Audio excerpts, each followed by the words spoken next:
It is a Friday episode of Locked On Grizzlies. Damichael, Cole, and Joe Mullinax with you, ready to talk Grizzlies basketball, debating whether or not Ja Morant should have played against the Oklahoma City Thunder, talking about new teams to fear out west, and unfortunately they're not that new, and Memphis has a road back-to-back playing against the Mavericks and the Pelicans. All that and more on this Friday edition of Locked On Grizzlies. Let's lock in.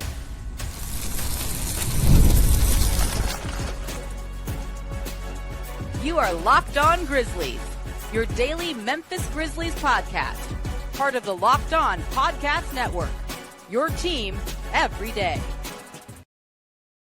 It is once again Friday.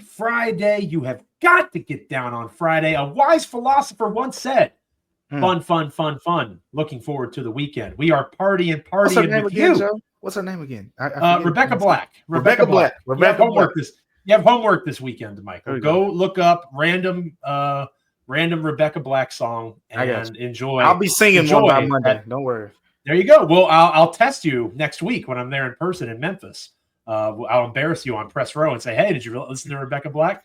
But anyway, I'm Joe Mullinax, joined by my co-host, Damichael Cole, Memphis Grizzlies beat writer, award-winning Memphis Grizzlies beat writer for the commercial appeal there in Memphis, Tennessee. We are so happy to have you with us on this fun-filled Friday edition of Locked On Grizzlies. If you're an everydayer, you can tell I'm in a better mood. Hopefully it lasts the next 30 minutes or so. Today's episode is brought to you by FanDuel. Right now, new FanDuel customers can get $150 in bonus bets if your first $5 bet wins. We are free and available wherever you get podcasts as proud members of the Locked On Podcast Network, your team each and every single day. Like, comment, rate, review, subscribe wherever you get podcasts, Apple, Spotify, Amazon, YouTube. It's all good. Also, make sure you are subscribed to our free daily newsletter. Go to lockedondaily.com. Again, free daily words from me on the Memphis Grizzlies in your inbox each and every day. LockedOnDaily.com. If you have not already subscribed, go do so right now. What are you waiting for? And if you are subscribed, thank you so much. LockedOnDaily.com. I wrote about in yesterday's newsletter to Michael how I believed that Ja Morant was right, that he should not have played against the Oklahoma City Thunder, and I laid out my reasons in the newsletter. But the Cliff Notes version is Oklahoma City was a game that the Grizzlies probably weren't going to win, even if they were at full strength. I think that, people can yell at me in the comments on YouTube all they want.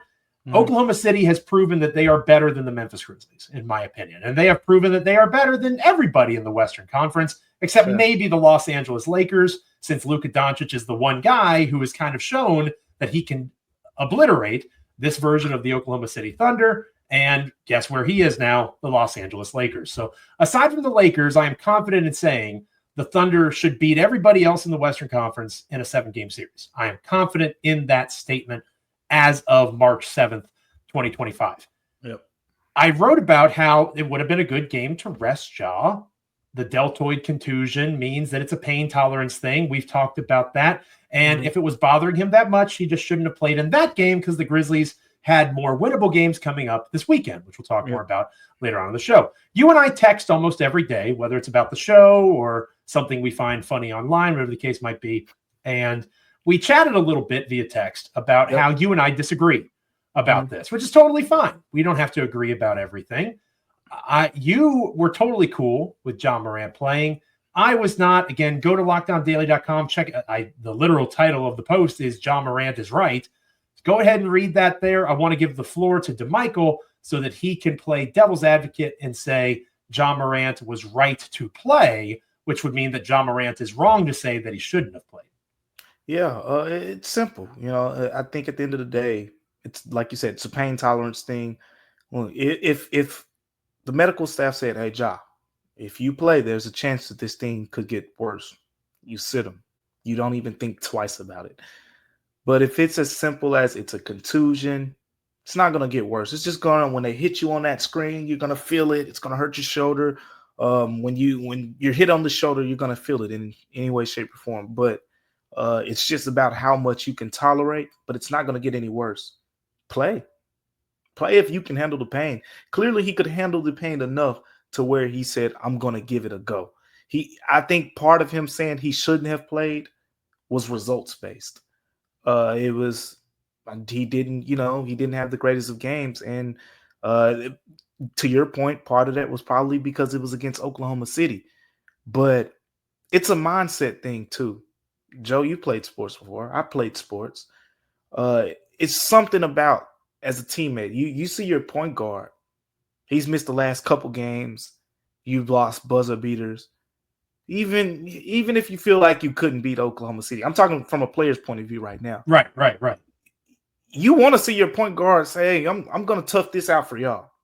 Like that, it's just something about as a teammate. You like he's putting it on the line for us. Like he ain't at his best right now, and he's still going to play for us. That means something as a teammate. Whereas the opposite, and I'm not kind of like saying the Grizzlies teammates feel this way, but I know me.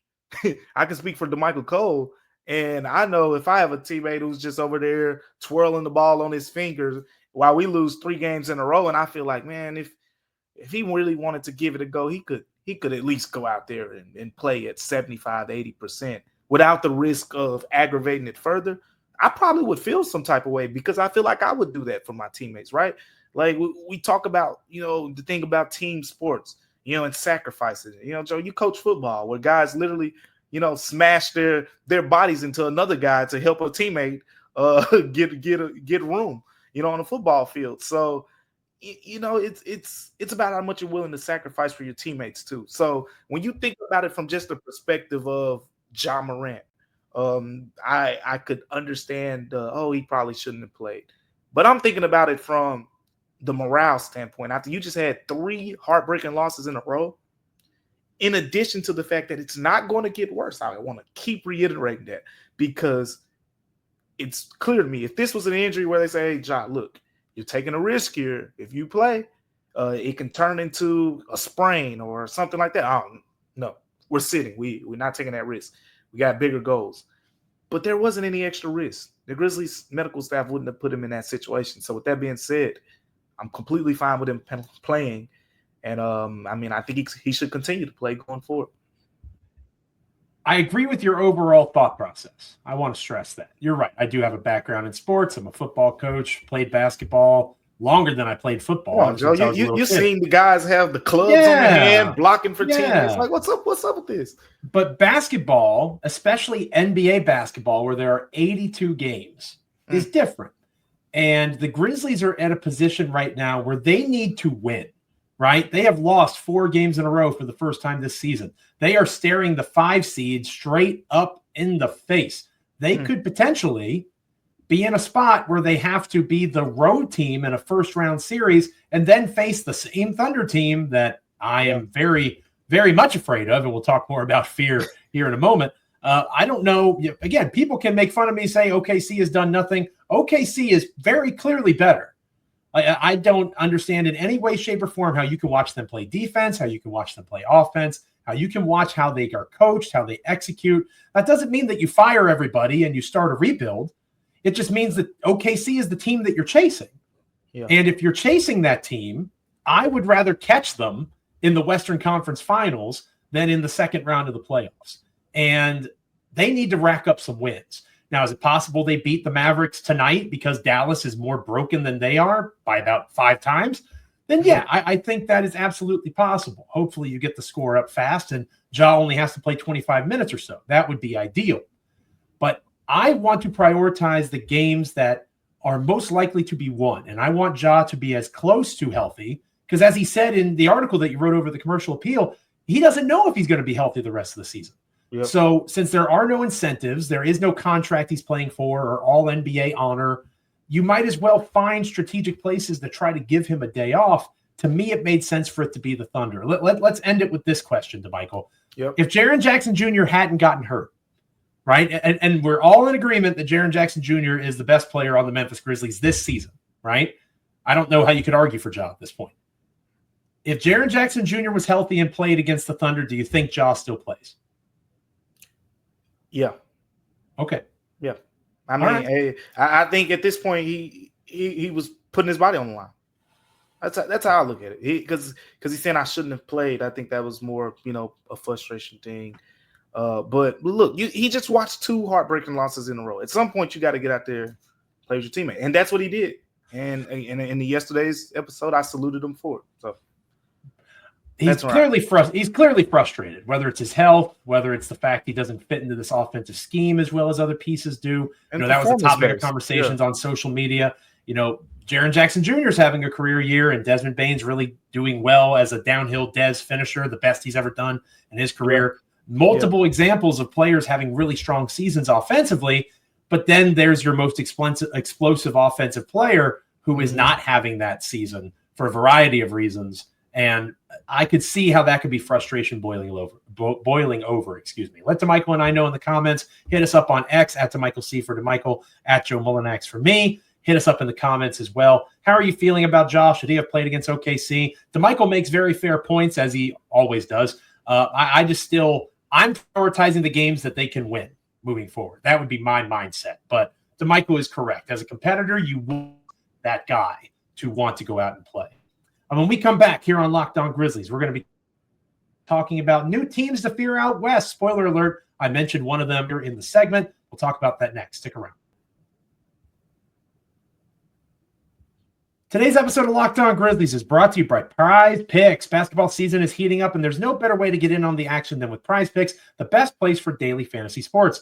With Prizepicks, you pick more or less on at least 2 player projections for a shot to win up to 1,000 times your cash. Easy to use, available in over 30 states, and lets you mix and match projections across different sports. You can build lineups like selecting Desmond Bane and Ja Morant for more than 25 points and 8 rebounds. It's quick and easy with fast payouts. When you win, your money hits your account in as little as 15 minutes. You're not waiting around for your cash. Download the app today and use the code LOCKEDONNBA to get $50 instantly after you play your first $5 lineup. That's code LOCKEDONNBA for $50 instantly after you play your first $5 lineup. Prizepicks, run your game. Check them out. Damichael, there's a couple of teams in the Western Conference coming out of the trade deadline that are playing really good basketball that, if I'm being honest, again, people will make fun of me because I say I fear these teams. I don't fear them like, oh my gosh, they're going to beat me up. Are the Grizzlies going to be able to beat them in a 7-game series? That's where my fear lies, okay? I've made it very clear that I fear the Oklahoma City Thunder in that way. You made it very clear. I'm going to add another team to that list, and it's the Los Angeles Lakers, unfortunately.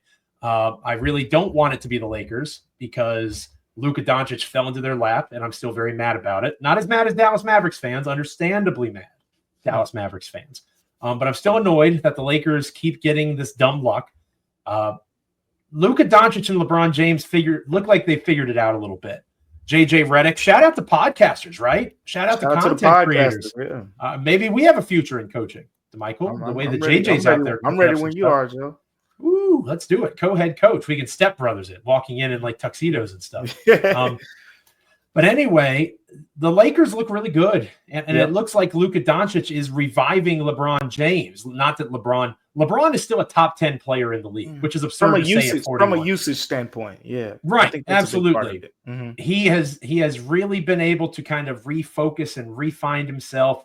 LeBron's doing things that 41-year-olds shouldn't be able to do at this stage of their career as part of winning basketball, right? Like Michael Jordan came back on the Wizards and would drop 25 in his early 40s, but the Wizards would lose those games by 15 points or so. I watched them. I was there.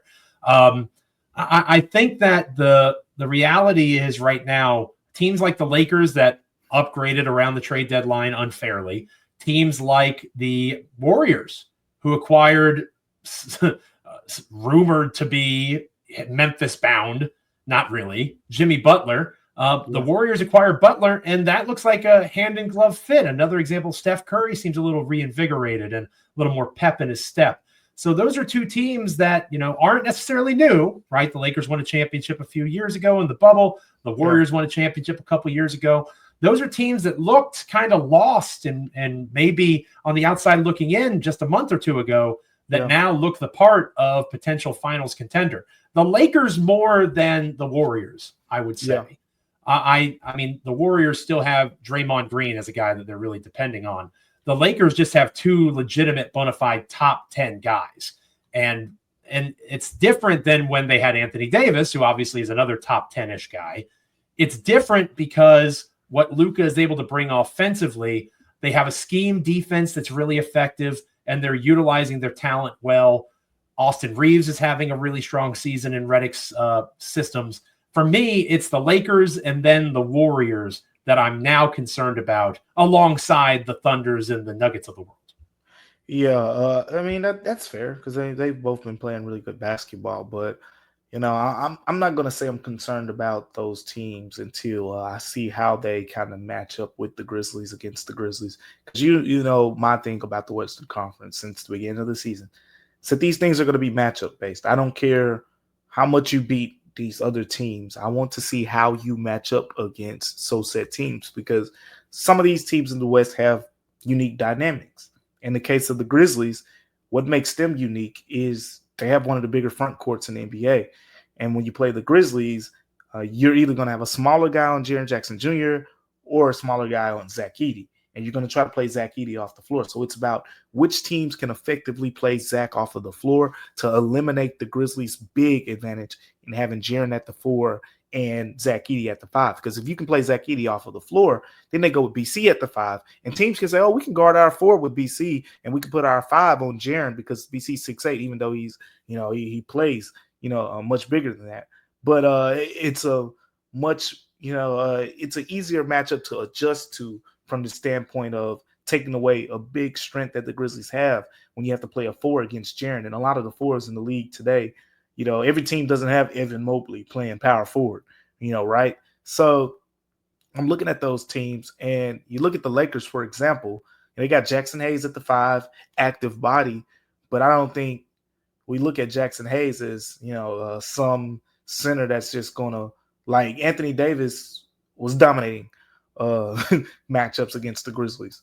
I don't think we look at Jackson Hayes in that way. Now, Luka tends to make centers, look like all-stars, and he's kind of, made Jackson Hayes look really good as of late. So we'll see how that plays out. But last time I checked, I said all that to say about Jackson Hayes just to say, if you look at LeBron's numbers, Jaren Jackson Jr.'s numbers when LeBron was guarding him, when Rui Hachimura was guarding him, I'm not going to say they were food, but he had much more success against those guys than he did when the Lakers said, we're going to throw Anthony Davis on him. So the Lakers don't have Anthony Davis anymore. The Warriors are interesting, but that's one that I want to see play out too, because the teams, when you talk about the Grizzlies defense is predicated on taking advantage of teams that have mediocre shooting. We can take away, we can play Jaren Jackson Jr. in his freestyle role if you have guys who aren't able to knock down a lot of three-point shots. What do we see a lot of people complaining about on the defensive end, Joe? It's, too many open three-pointers. Well, guess what? If it's Jimmy Butler and Draymond Green shooting those three, not saying Jimmy can't do it. He can. But he doesn't take a lot of them. It's not really his game. He'll destroy you in the mid-range. But if you're saying, look, we're going to make Jimmy Butler and Draymond Green beat you from three-point range, and Draymond's actually had a solid year shooting basketball. But we're talking about over the course of a playoff series, I'm willing to live with it. And the point that I'm making is I want to see that play out against the Grizzlies, not against these other teams, against the Grizzlies before I say, oh, yeah, they'll destroy the Grizzlies. Because you look at the numbers, we've seen it. Go look at what the Grizzlies have done against Steph Curry this year. They've had just about as much success as any team in the NBA against Steph Curry specifically. So those matchups are definitely intriguing ones. I'm still going off of what we know. OKC, that's a concern to me. Houston is a mild concern. Like I know Houston's physicality and what they're going to do. Joe, did you know that Dylan Brooks is – I don't want to get off track too much here. Dylan Brooks is shooting 39% from three-point range this season. Like – shocking. Rims across the NBA are thankful. You're talking about Ime Udoka is kind of like tamed the beast, right? Is this an indictment on the Grizzlies in any type of way? Maybe that's another conversation. It's just – because it's not just this year. He shot decently last season as well. And Dylan is playing in a role for the Rockets that he was never going to be able to play in Memphis. That's it. He saw himself, and we talked about that before. He saw himself as something. He was the longest tenured guy. Mm-hmm. Core 4 guy. He thought it was Ja and Dez and Jaren and him. Yep. And that wasn't it. Yeah. He had to be moved on from. I talked about that on social media a little bit on Thursday. The Grizzlies clearly miss a veteran presence. I don't think Marcus Smart is it. The way he plays right now would fit perfectly at Smart. But that's not. He was never going to be that for the Grizzlies, and that's one of the sad realities. Let us know how you're feeling in the comments. Hit us up on social media. Damichael is more intrigued than fearing. Exactly. I'm a little more fearing, but I think it's important to point out I've been a little irrational this week. If you're an everydayer, we can be honest with each other on this podcast. I've been a little irrational, a little bit skittish. It's been a tough week, Joe. It has been a tough couple of months for your boy, if I'm being honest. But in reality, we say we don't know about all these teams. We don't know about these Grizzlies. This version of the Memphis Grizzlies has never been in the playoffs. That's right? They've never been. It was Dylan Brooks and Steven Adams the last time these Grizzlies went to the playoffs, and they are not around. So it's going to be interesting to see from a Memphis perspective as well. When we come back here on Locked On Grizzlies, we're going to preview the weekend ahead, a back-to-back Friday, Saturday night. Mavericks and Pelicans, 2 winnable games, especially when you compare it to the scary Thunder. We'll talk about that next. Stick around. Today's episode of Locked On Grizzlies is brought to you by FanDuel. When the game tips off, the NBA action is just getting started, and there's no better place to get in on it than FanDuel, America's #1 sportsbook. With FanDuel, you can place live bets throughout the game, so even if you miss the opening tip or want to bet on a fourth quarter comeback, you can stay in the action. If you're looking for a bigger payout, you can even combine your live bets into a same-game parlay. FanDuel's live betting feature is amazing. It keeps every moment of the game exciting, whether you're hoping for a late game rally or you want to pick a player to hit a clutch 3. You feel like you never miss a chance to score. Plus, the app is easy to use, and when you win, you get paid instantly. Right now, new FanDuel customers get $150 in bonus bets if your first $5 bet wins. Just visit FanDuel.com to join today. That's FanDuel.com for your shot at $150 in bonus bets. Make every moment more with FanDuel, the official sports betting partner of the National Basketball Association. All right, Damichael. So 2 teams that Memphis should not be fearing, right? The Dallas Mavericks, which bless their hearts. Like I want to, if you're a Dallas fan and you're coming to check out the show, if you're coming to check out the show, I mean this with complete sincerity. I am sorry. That has gone almost as bad as it could have gone. Man. And it was already super bad with trading Luka, but the injury to AD, now the injury to Kyrie, why would you bring AD back? That doesn't make any sense. I think it makes the most sense for them to just kind of shut it down and look to next year, try to get in on that KD sweepstakes that everybody's going to be racing in. So needless to say, the injury report for Memphis looks pretty good for this game, surprisingly. We talked about whether or not Ja should have played against OKC. He's not on the injury report against Dallas, so barring a late-minute change, which can happen, Ja is going to play. Jaren Jackson Jr. is the only player that is a full roster player that is out for Memphis. Yeah. Conchar and Santi Aldama are both questionable going into the game. Dallas is very broken, and this is a game that the Grizzlies should win, even without Jaren, pretty decisively, I would say. But you always want to tip your cap to a team that's willing to compete. There's still pros on the other side. If Memphis just shows up and doesn't play their game, the Mavericks can most certainly hang around longer than they should. And Memphis should be interested in putting away Dallas because they play the Pelicans on Saturday night, and the way that Zion Williamson and the other Pelicans are playing Trey Murphy III, looking like a facilitator. He's kind of having, and I've been meaning to talk to you about this, Damichael. Trey Murphy is kind of having a Desmond Bane kind of career arc. And that he came into the league. Well, he came into the league as a 3-point spot-up shooter, amazing shooter out of the University of Virginia. And now he looks like a playmaker. He looks like a facilitator that is able to do much more than that. Good point. So I think the New Orleans game is going to be the more interesting of the two. Although when you're in the midst of a 4-game losing streak, you certainly shouldn't overlook anybody. Shouldn't overlook anybody. And you want to get this win in Dallas really, really bad. You got to get out of this rut or whatever you want to call it. And you were talking about the situation in Dallas, Joe. It's not even just the stars. It's not just AD, Kyrie, and the Luka trade. There's no Derek Lively, who had a big game against the Grizzlies earlier this season. There's no Daniel Gafford, who's been active on the glass. Zach Edey should eat Dallas alive. He should. Breakfast, lunch, and dinner. Like, he should go quarter by quarter, and the fourth quarter should be dessert. Like it should be that type of night for him in this game, and it goes beyond that. I think like Jaden Hardy, right? He's been the guy when those guys have been out. He's come off the bench and kind of been a spark plug for them against the Grizzlies in games in the past. So Dallas is down a lot of guys. I mean, you're talking about Klay Thompson, kind of being relied on in a way to be a big-time scorer for them. In the year of our Lord 2025, you are depending on Klay Thompson. That's risky business, brother. I mean, if you watch the TA documentary that came out on yesterday, you saw that Klay Thompson was a big part of that documentary, and that was in reference to a decade ago. And now you're talking about him being a big piece in this game against the next gen Grizz, or however you want to kind of describe this rendition of the Grizzlies. But I think that game, I don't like the word must win unless you're in the playoffs, but this is a game that you really want to win. You got to win this game.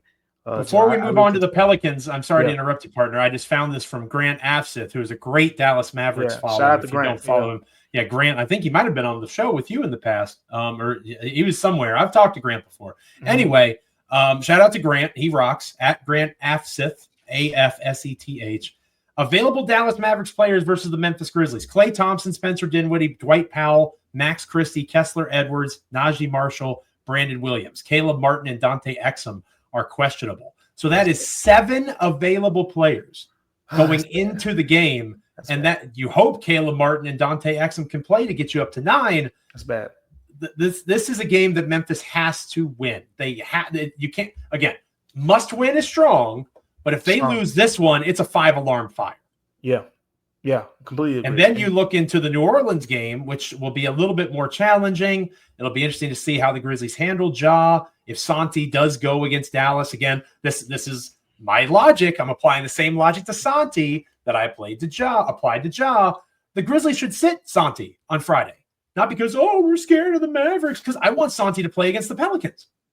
Like, I want Santi to play against the Pelicans. And if it's something where they can't play a back-to-back, I think that you would sit both of those guys, and especially Santi because he's on the injury report. I'm not saying to sit Ja anymore, but since Santi's on the injury report, I would not play him against Dallas, and I would save him for Nola. Now check this while I'm talking, because I'm pretty sure the Nola game is Sunday. It's the first leg of the back-to-back, the Monday back-to-back. Oh, I'm sorry. They play Phoenix at home on Monday. They play New Orleans. But to your point, let me get to that, because you still have a Monday back-to-back in there. And Santi's situation is different than Ja Morant's. And this isn't intel for me. This is just what we know about injuries. What we know about Ja's injuries is a contusion. And it's something that can't, at this point, it's not going to be, it's not going to get progressively worse. It's just lingering, right? Santi has a calf injuries. If you've watched basketball over the years, and I don't want to say the A word, I don't want to put that in the air. Oh goodness, yeah, don't do that. I'm not. I just calf injuries. You want to be careful with them. Sure. And I don't think that Santi's is that bad by any stretch here. As he's questionable to play in this game against Dallas, which is a very good sign. So I do not think that's the case. But I just want to say that I do understand being more cautious with a calf injury as opposed to shoulder soreness. So even if he plays against Dallas, you got 2 games against the Pelicans and against the Suns Sunday, Monday, where you kind of might want to, figure out how to handle that or whatever the case may be, because Santi's now a very big piece of the scene, as we talked about right after the Jaren injury. I talked about it in yesterday's episode, Joe, the fact that I think the Thunder may have shown like a blueprint. Now, at the end of the day, you have to have the personnel to kind of execute this, but it makes a lot of sense to do what the Thunder did against the Grizzlies backcourt, Ja Morant and Desmond Bane. They basically said, we're going to take Ja to the paint, and we're going to double Desmond Bane. If you double Desmond Bane, that takes away his playmaking freedom and just his access. And again, you're taking him out of the game. You're allowing Ja to be in the game, which means Ja, if he knocks down some 3-point shots, he knocks down some mid-range jumpers, he beats you. But you're basically saying he can have those, but we're not going to let him get in the paint and score 20 paint points on us. And what that did, the Thunder completely took away those 2 guys. Now, these teams don't have the same, Dwight Powell is not Isaiah Hartenstein and Jalen Williams and, those guys like Max Christie and Kessler Edwards aren't those guys, in terms of the way they swarm the basketball in the paint. So it's different personnels. But the point is you're going to need other guys like Santi, Vince Williams Jr., to really showcase their playmaking as teams start to realize with Jaren out, there are two main guys that we can focus on now, put most of our attention on, and make these other guys beat us. You're exactly right, and I apologize for being mistaken. I just misread the schedule. So yeah, it's a Friday. Well, I appreciate the clarity. So Friday they play Dallas, and then it's a Sunday, Monday back to back. So I stand corrected on that. And like I said, I just misread the schedule. I'm a human being like anybody else. It's my bad. With that in mind, yeah, Santi can play, and then you look to the 3-game and 4-night aspect, and you see how they handle it. Going into, again, Pelicans and Phoenix. Those are two much more difficult games than what the game tonight should be against the Mavs. So shout out to my partner picking me up when I stumble a little bit there. I appreciate the clarity.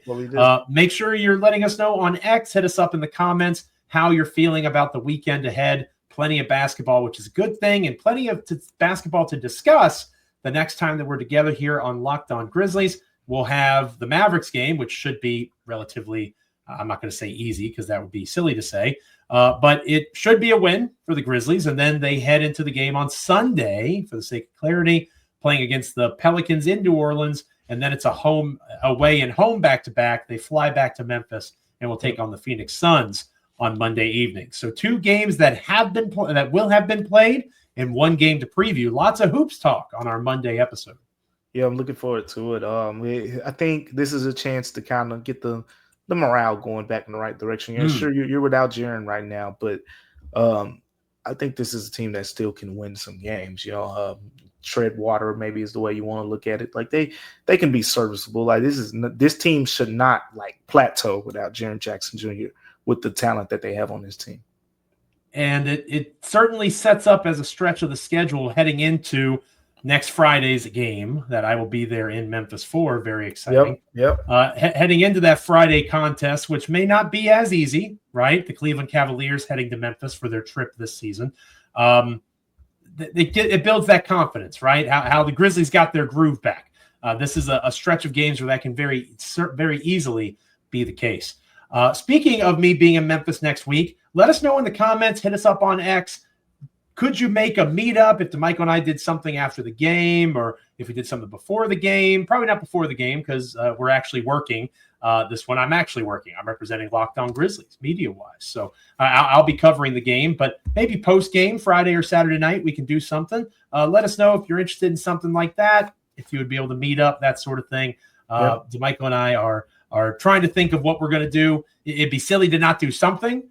So we're going to try to figure out what to do. We'll do something. We'll set something up here, and we'll give you more info on that on Monday's show.